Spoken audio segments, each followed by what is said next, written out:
그리고 또 한편으로는 해야 되는 것들은 속된 말로 돈이 되는 거예요. 트렌드인 거죠.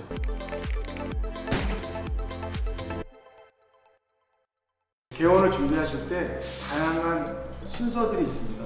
부동산도 알아보셔야 되고 각 관할의 보건소의 행정 절차도 있고 병원이 입지가 선정이 되면 인테리어도 어떻게 하실 건지 마케팅도 어떻게 하실 건지 다 계획이 있으실 거예요.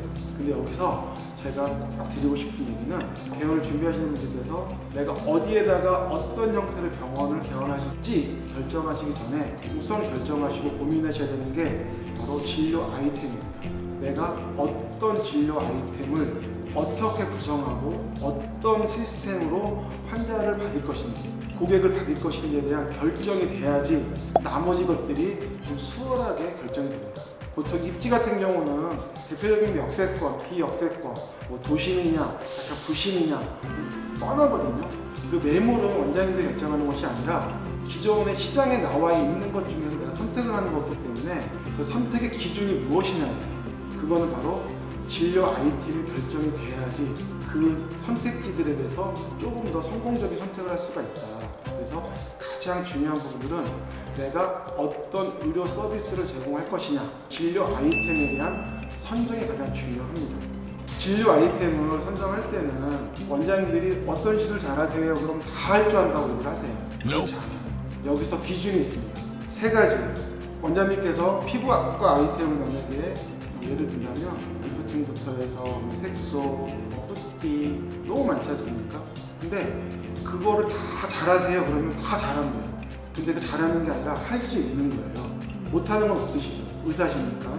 근데 여기서 기준이 있어요. 아까 말씀드렸던 것처럼 세 가지 기준 안에서 원장님들이 할 수 있는 거로 한 분류를 해보시는 게 필요합니다. 첫 번째는 내가 잘하는 게 뭔지, 두 번째는 잘 해야 되는 아이템이 뭔지, 세 번째는 잘 해야 되는 게 있어요. 잘 하고 싶은 거. 이 세 가지에 대한 부분을 기준을 갖고 구분을 해보시면 원장님들이 진료 아이템을 선정하실 때 도움이 되실 겁니다. 여기서 잘 하는 것이 뭔지에 대한 부분을 말씀을 드리면 내가 다른 의사들보다 나는 이 시술을 정말 잘해. 누구랑 비교해도 나는 이거에 대해 효과를 확실히 낼 수 있어 하는 아이템이 바로 잘 하는 거예요. 두 번째, 잘 하고 싶은 게 있어요. 잘하고 싶은 건 못한다는 게 아니에요.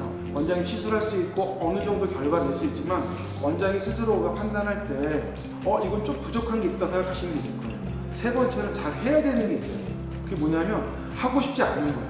근데 해야 돼요. 왜? 개원이니까. 개원을 한다는 거는 환자를 선택적으로 받는 게 아니거든요. 환자가 오면 온 환자에 대해서 내가 그 환자가 원하는 니즈와 원칙을 충족시켜주는 게 개원이거든요. 근데 내가 그거에 대해서 하고 싶지 않은 거를 나는 이거 안 해요 라고 돌려보낼 수도 있지만 그러면 그 병원의 평판은 나빠집니다.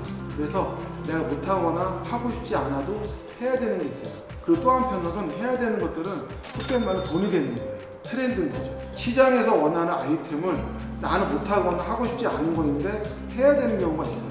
그게 바로 잘 해야 되는 것들입니다.